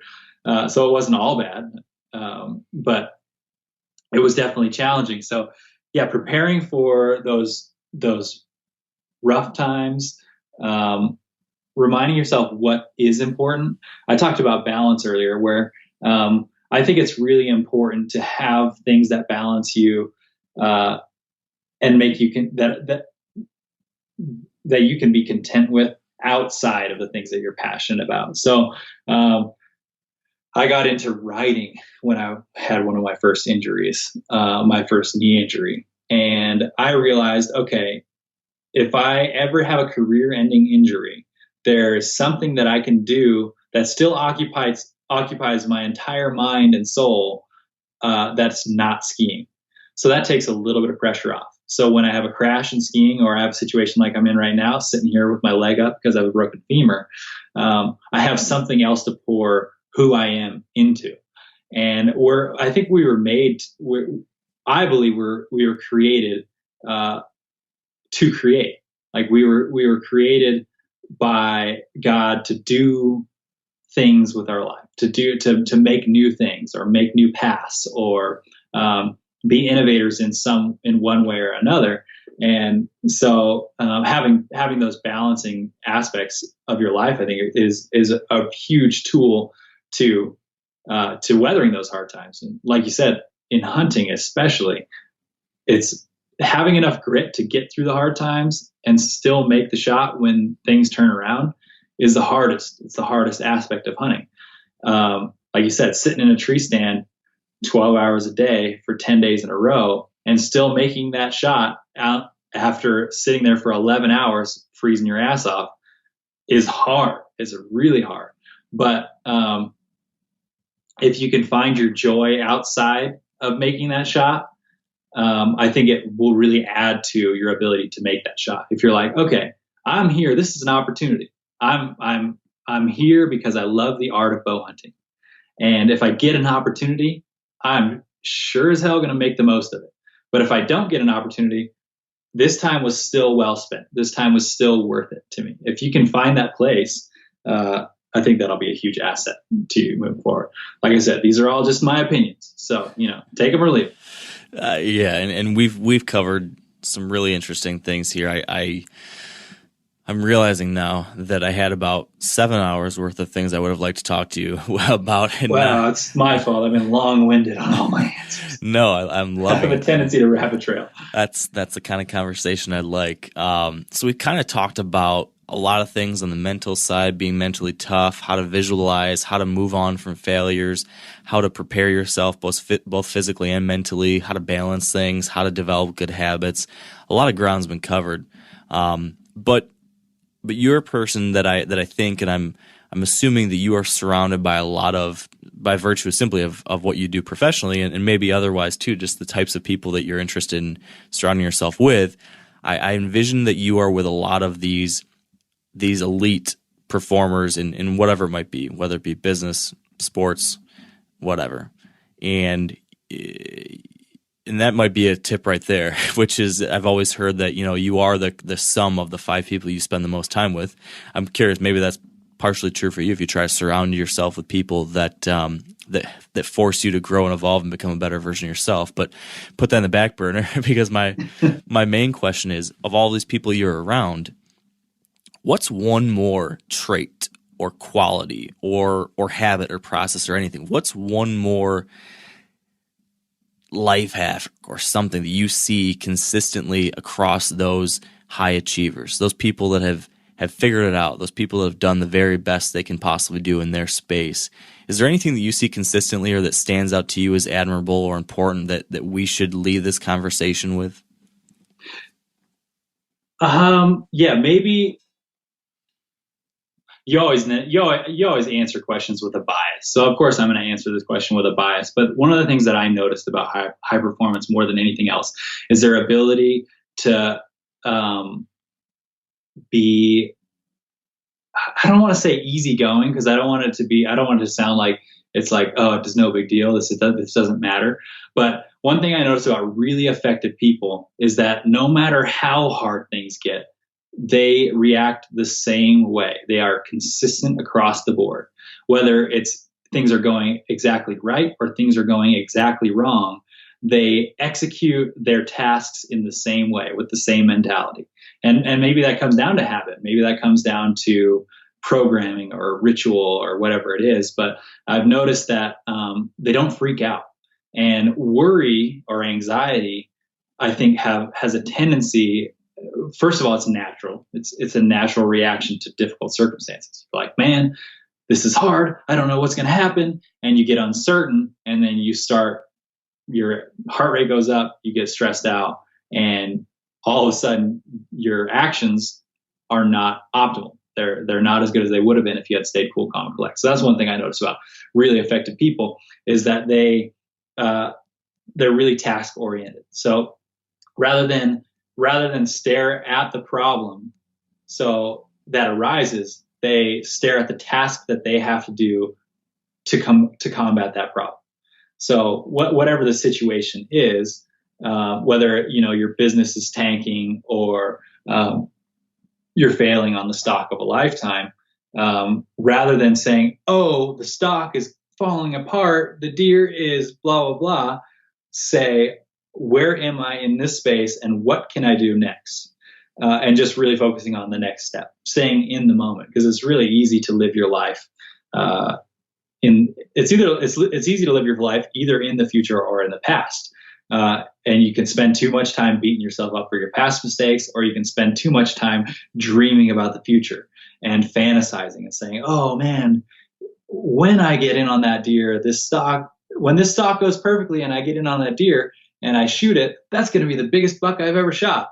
All of a sudden, you're not acting in the moment. You're not focused. You're not living where you are. So that's one thing that I noticed about really effective people, like you said, in all realms, is that they are really good at staying very present. Here I am. What do I do next? And they're still dreamers. I'm not discouraging dreaming. Trust me, I'm a dreamer, man. I set lofty goals, and I essentially try to shoot for the stars in everything that I do, because I figure that way I won't be disappointed. If I tried something that was too hard and I don't make it, I won't be nearly as disappointed as if I didn't try enough. So I'm not discouraging dreaming, but I also think it's super important to stay tied to the moment and what can I do next in this next moment? Yeah. I want to ask you another question about something you just said, but I feel like I should try to wrap this up so I don't keep you too late. I feel to blame for this going on. So if you want to ask me another question, I'm all for it. Okay. Well, I'm going to ask two questions then. All right. To what you just said about goals, that's something that I was just recently talking about, and I think about goals a lot when it comes to each hunting season. And again, this might just be because of how goal-oriented I am. Some people maybe go into a hunting season and just like, hey, I want to have a good time, and that's fine. But for those that are more goal-oriented, how do you, and you alluded to this a little bit, but can you share this a little bit about how you go through the goal-setting process, whether it be skiing or hunting, and any advice to those of us for how to either better set goals or better execute on them? Because that's a big thing, right? We all have these New Year's resolutions or these yearly goals, and then for a lot of folks, and I'm guilty of this sometimes too, it's a lot of that stuff falls by the wayside. So how do you make sure that you're checking in on it or that you're executing on it? Yeah. Oh man, that's an excellent question that I would love to answer, because it's something I feel like I can speak to from personal experience. So I have a really simple, but I feel elegant system of setting goals, and I can't take credit for it. I didn't come up with it. Somebody else did, but I heard it and I was like, yep, I'm going to do that. So I set goals in 3 stages. I have my lofty goals, I have mid-range goals, and then I have daily goals. And there's a million stages in between, but if I'm just trying to give you a good way to visualize it, it's the long-term goals, the future goals, the mid-range goals, and then what are you going to do tomorrow to get there? And I think that that's a really effective way to go about achieving your goals, because everybody has, like you said, New Year's resolutions. I want to be 20 pounds skinnier by the summer, or whatever it is, by bow hunting season. I want to be, I want to be able to run an 8-minute mile, or whatever it is. Mm-hmm. And that's great to have that goal. That's a great starting place. So for me, it starts with the lofty goals. So I say to myself, where do I want to be in the future? Whether it's a year from now or 10 years from now, I tell myself, where do I want to be in the future? And then I try to pick a midpoint that I feel like fits that trajectory. So I feel like it's better to speak through examples. So I'll use a personal example, and this is going to sound cocky to some people. So be it. I have a long-term goal of competing in the Summer Olympic Games. So I've been to 2 Olympics in the winter. Obviously, had a pretty good run at it. I'm going for another one in Beijing in 2022. Those are all part of my skiing goals. But as a super long-term goal, I want to shoot archery in the Olympic Games. Wow. That's first of all, it's obviously a super lofty goal. Like I said, it sounds cocky for me to even say that out loud. I 100% admit that. But why not shoot for the stars? So that's a 10-year goal. Call it a 10-year goal, 12-year goal, whatever it is. It's a long-term goal. And so, but I'm fascinated with this sort of this ability that I've stumbled upon to take the mental toughness that I've developed for skiing and applied to being the best skier that I can be and being the most effective competitor I can be in skiing, and applying it to a different sport. So I personally think, this is me being cocky again, I personally think that the skills that I've developed in skiing will actually apply to archery. If I can learn the technique on the archery side, then I already possess the mental fortitude to compete well. So there's the long-term goal: compete in the Summer Games and the Olympics. Now I'll pick a mid-range goal for that, and my mid-range goal for that would be to be able to shoot professionally, shoot a bow professionally. So if we're talking Olympics, it has to be a traditional style bow. You can't use a release mechanism. You can put stabilizers in sights, but there's a lot. It's a different style of archery than what I currently do with the amount of time that I have. So right now I shoot a compound bow. I'll shoot 2 or 3 tournaments a year. I feel like most of the time I'm just shooting the tournaments because I'm trying to get ready for bow season for hunting. But my mid-range goal, and to combat or to line me up for this long-term goal is, can I make a little bit of money shooting a bow? So that for me is a compound bow goal. It's like, can I take my compound bow and make a little money shooting tournaments? So that's the mid-range goal. And then the daily goal is obviously my daily practice.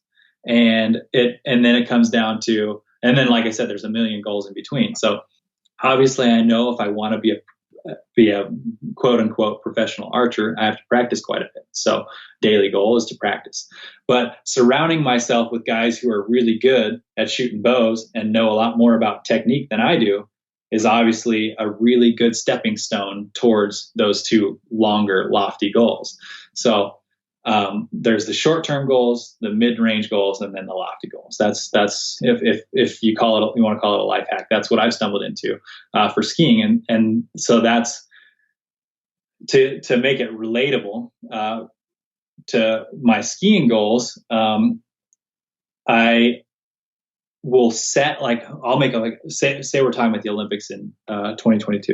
I'll set a run that I want to do. I want to be able to do this many rotations and this number of tricks by 2014, or I mean by 2022. And so then I'll say, okay, what's a mid-range point there? Okay, so maybe the X Games 2 years before that, or a year and a half before that, or whatever. And I'll say, okay, in order to be able to do this run by 2022, then I need to be able to do a run that's at least 75 to 85% of that by 2020 or 2021. So there's my mid-range goal. And then I break it all down into daily goals. Okay, I need to start working towards this trick. I need to get my takeoffs better on that trick, because if I want to add a rotation to that, I'm getting away with a mediocre takeoff now. But if I want to do that with an extra rotation, I got to really tune that takeoff up and get it to be almost flawless. So yeah, there we go. Another long-winded answer to a short question. It's fascinating, and it's something I've been thinking about a lot myself. And the challenge being, I do something kind of similar to this, but inevitably I find that you either, what am I trying to say here? It's easy to lose track of some of that in between stuff. Like, you might have this big lofty thing you want to do, and maybe the daily thing's really easy, but then you get, like, life happens, right? Stuff happens, all sorts of things come up, and it seems like the crux, for me at least, is the assessment of goals. Like, how do you check in on them, or how do you stay accountable to them? And so I've been, like, thinking about trying to find, like, an accountability partner or something, like somebody who can, call me out on this stuff, or that I have to be accountable to and talk about my progress so far. My wife and I have kind of done this a little bit, like, on an annual basis, but with, like, my career and hunting related things, I've thought about maybe I need I don't want to call it a coach, but just like someone who can be kind of aware of what I'm trying to do and check me on it. Do you do anything like that, or how do you think about assessing and tracking your goal process? Yeah, I mean, obviously I'm fortunate enough to have more tools than other people do, because I'm on the U.S. free skiing team. So I have a couple people. I have a sports psychologist I chat with once in a while. Obviously my main coach, Andy, he and I are constantly checking in about strategy, and I'm like, oh, what do you think about this strategy? Do you think that's a good way to go? Or am I dreaming too much? Am I dreaming too little? And so I'm constantly checking that assessment with him. And then I try to constantly check in with him about, am I getting closer to this goal at the right rate? Because I don't want to get there actually too fast. Ironically, part of skiing is strategy for me. It's like, I don't want to get there too quickly, because if I reach this apex too soon, everybody else is going to have a chance to match it. So I want to reach it just at the right time. So we have to strategically plan these long-term goals, and that's what makes it fun. That's what Andy and I enjoy doing. It's like, okay, where are we going next? Are we getting there at the right rate? How are we going to overcome this challenge, this setback? Obviously, I'm supposed to be not sitting here with a broken femur training right now. So how are we going to overcome that? So personally, I am visualizing. I have these tricks that I want to work towards. And since I can't ski right now, I'm visualizing them over and over and over again. And part of this mandatory break that I'm taking, I'm using as an opportunity to dream. I'm like, okay, that dream that I had maybe is cool. Maybe it's not enough, or maybe by the time I get there, it will have changed.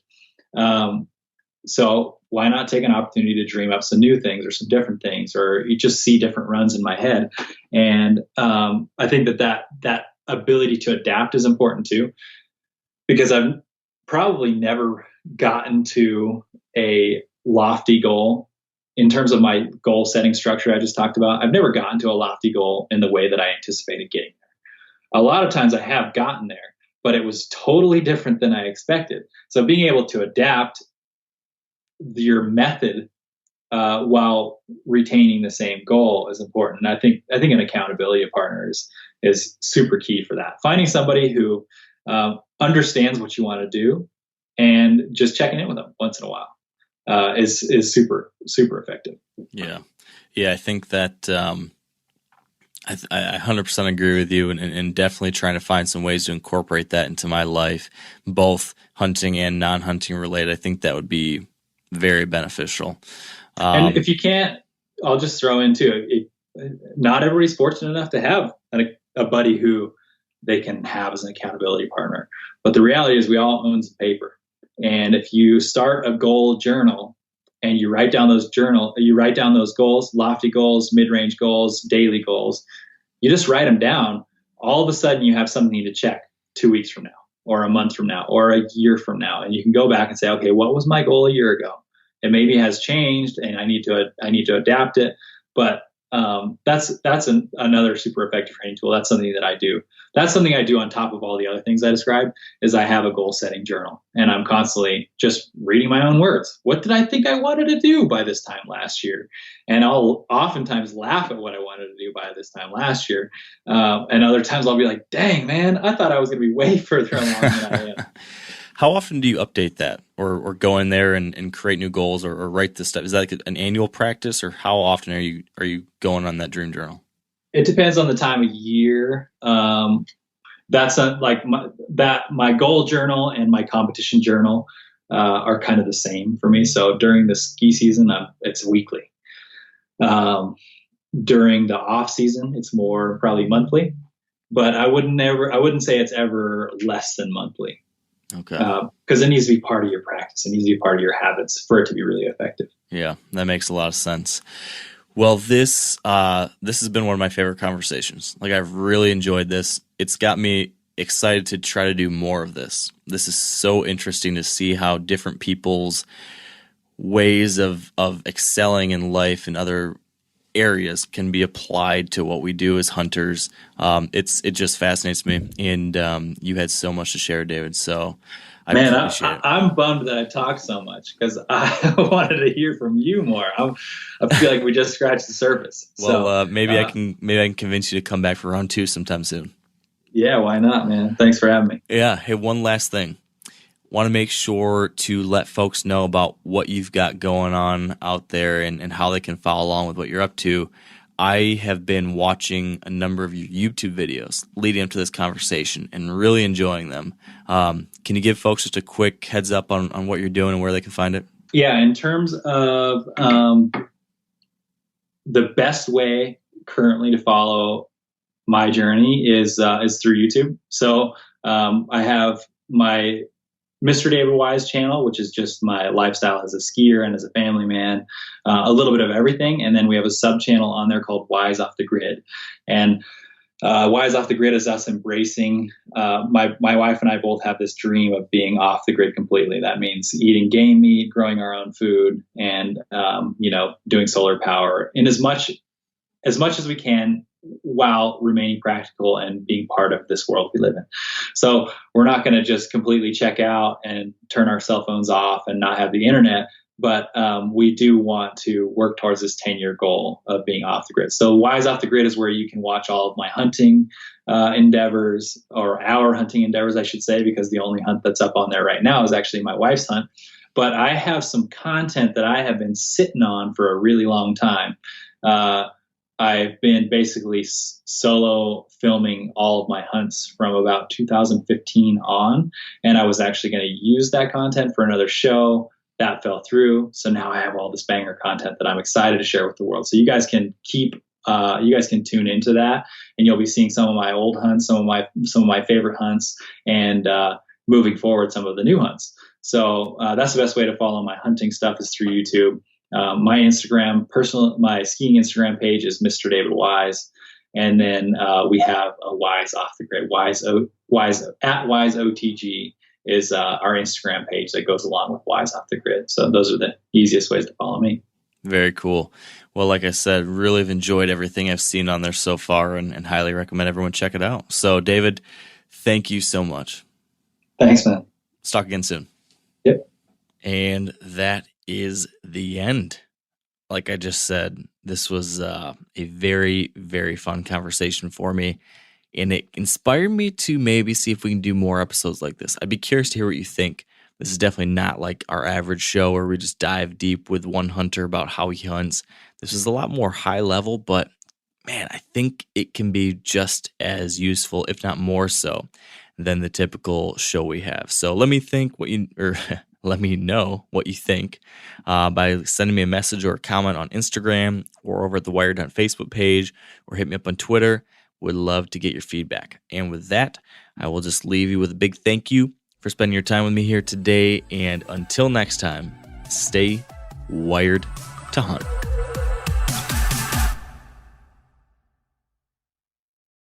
I'm sure a lot of you guys remember the old ceremonial hunting tradition of eating the heart out of the first animal you kill. Meat from those organs are among the most nutrient-rich foods on the planet. You can get those same benefits your ancestors craved via convenient daily capsules from Heart and Soil. Find out more at heartandsoil.co. And remember, use code MeatEater for 10% off your purchase. You ever get that feeling the walls closing in, the concrete jungle suffocating you? You crave some wide open spaces, the chance to connect with nature, maybe in a spot all your own. Well, head over to land.com. They've got ranches, forests, mountains, streams, you name it. Search by acreage. You can search by location. You can search by the kind of hunting and fishing you're dreaming of. Land.com. It is where the adventure begins.